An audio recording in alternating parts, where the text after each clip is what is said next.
You're running on 10%. And somewhere deep inside, you know it. You know you've got so much more. What's the first thing you think of when the alarm goes off? Is it Yahoo or is it off? You're not trying to live your day. You're just trying to get through it, to survive it, to get over with it.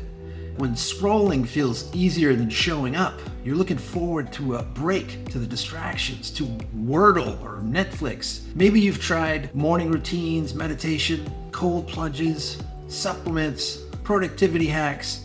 Maybe it helps a little. Maybe you get a little bump. Most of the time, I don't even notice a difference. Either you feel like you're not where you could be, or you feel like you're not doing enough. The problem isn't that you need more tricks, more optimization.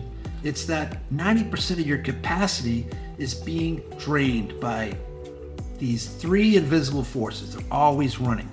They're stealing your energy, your focus, your life force, like extra browser tabs chewing up all your bandwidth. They're woven into your experience so much you think it's normal, but it's not. I'm Dean Whitney. I'm a Harvard Medical School trained life coach, a certified neuroscience coach, and a polyvagal practitioner. For nearly a decade, I've worked with founders, executives, and high performers who look really successful but feel that same frustration. And I've seen this pattern over and over again. Brilliant, capable people operating at a fraction of their capacity. Not because they're doing anything wrong, they just can't see this energy drain and what it does.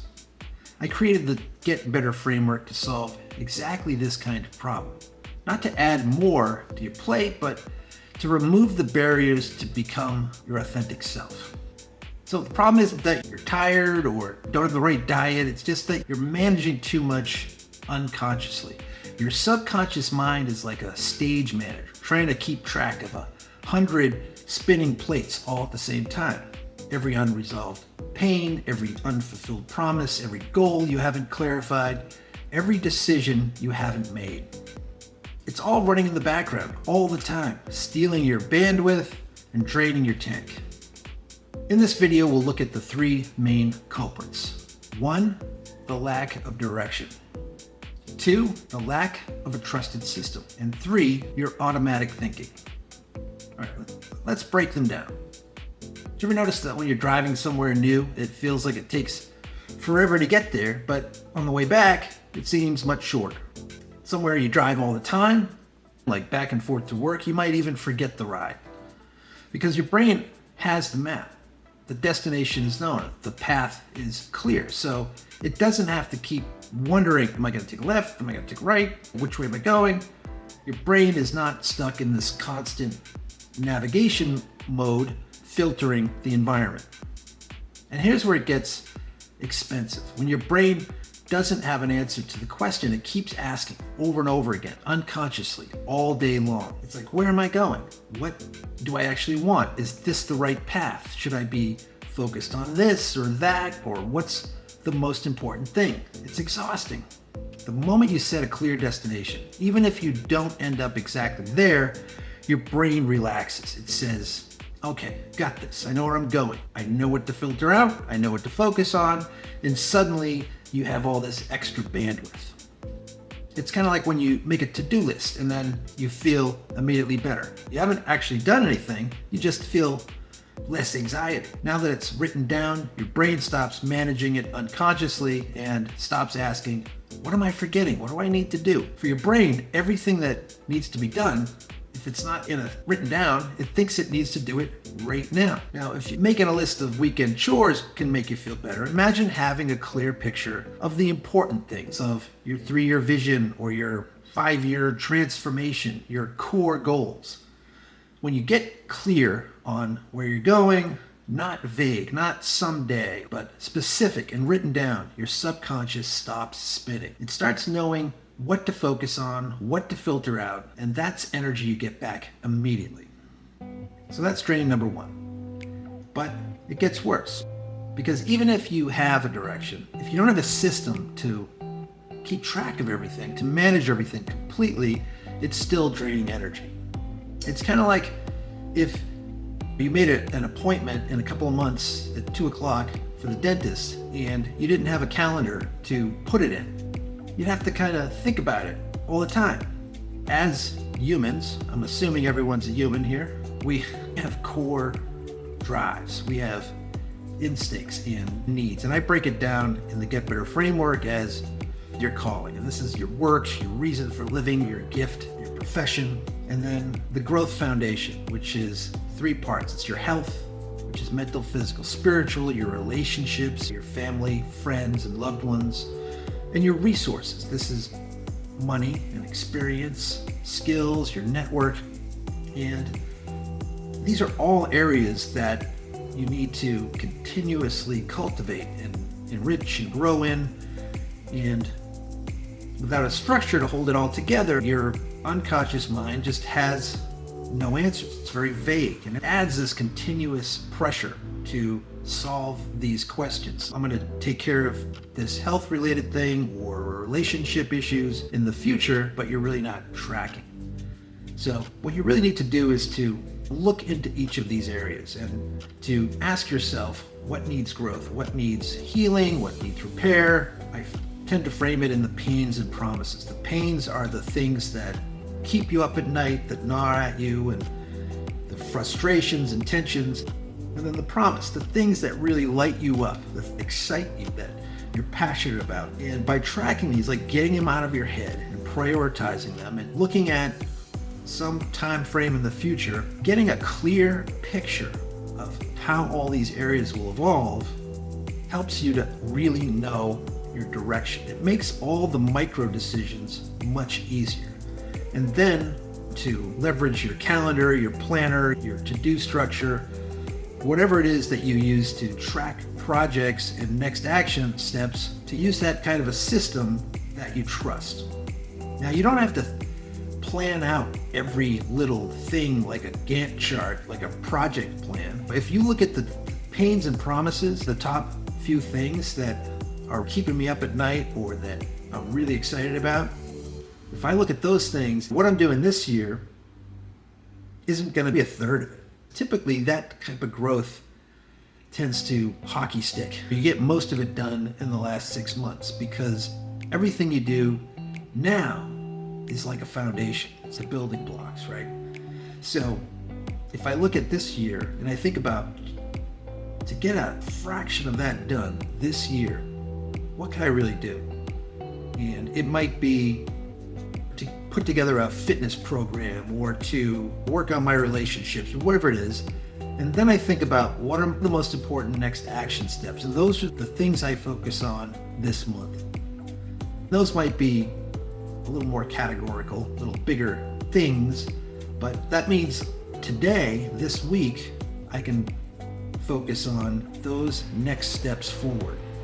Because here's the truth. Every time you say yes to something, you say no to something else.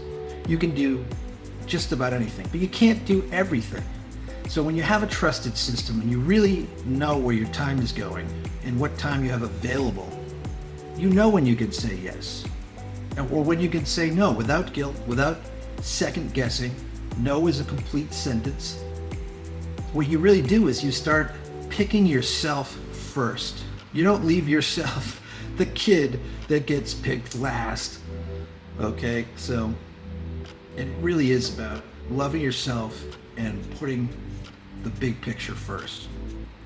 All right, so that's the second drain. The third is a big one. And honestly, this tends to cause the most suffering for some people. Your brain is a danger detector. It's designed to scan for problems, to look for threats, to assume the worst, this automatic thinking. In neuroscience, we call this negative affect, and it exists for a very good reason. For most of human evolution, there were really just 2 kinds of mistakes you could make. You could overestimate a threat, or you could underestimate it. If you overestimated, you saw a shadow coming up behind a rock, and you thought it was a predator, and you ran for the hills, you'd be fine. You might be a little embarrassed, but alive. But if you underestimated, if you ignored the rustling in the bushes and just hoped for the best, you'd be dead. So your brain evolved to assume the worst, always scanning, always vigilant, kind of catastrophizing. And today that same wiring is a constant drain on your resources. You ruminate, you replay conversations from 3 days ago, you worry about things that haven't happened yet and probably never will. The worst case scenarios. There's a famous Mark Twain quote. He said, "Most of the worries I've had in my life never happened." The opposite of this is mindfulness, is presence, is meditation. And if you think about it, if you try to meditate, for most of us, you sit there for a few minutes and right away there's this automatic conversation that starts. It starts talking, like in full sentences. I can't believe she said that. She should have said this, or what if tomorrow, what if I gotta bring that thing? And it's just you talking to you about nothing. And the more you let the narrative go unchecked, the worse your decisions get, the more energy you lose. Eckhart Tolle says most of us are just present enough not to bump into things. Always thinking about the past, not here, not present, right? And this costs a lot. This drains from our conscious awareness. Okay, so to bring it together, the first drain is no direction. Your brain is constantly wondering where it is, it's trying to navigate, it's filtering, and it doesn't know what to filter on. Drain number 2 is not having a system. So your subconscious is managing all these different open items and spinning plates and taking away a lot of your capacity. And drain 3 is automatic thinking, the danger detector that won't shut off. You're ruminating, catastrophizing, replaying, stuck in your head instead of present in life. And together they're draining 90% of your capacity. But the good news is you can reverse it. When you set a clear destination, your brain relaxes. When you build a trusted system, your subconscious stops spinning plates. And when you practice presence through mindfulness, meditation, and just present awareness, you take control of your mind. And suddenly you have so much more capacity, so much more ability to be yourself.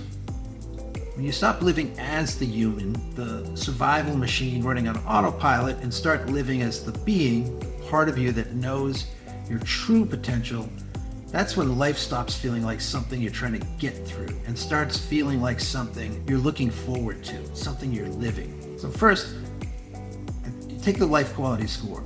It's a link in the description. It takes a few minutes. It'll give you a gauge of how your life actually feels. And from there, if you want to really dig deeper, you can check out my book, Get Better. You can also watch some of the other videos like Know Your Life's Purpose. Most of all, be patient with yourself. Through self-awareness, we can uncover so much. If you get something out of the video, like it, share it, hit the subscribe button, and most of all, I hope to see you in the next one. You are a gift. Stay present.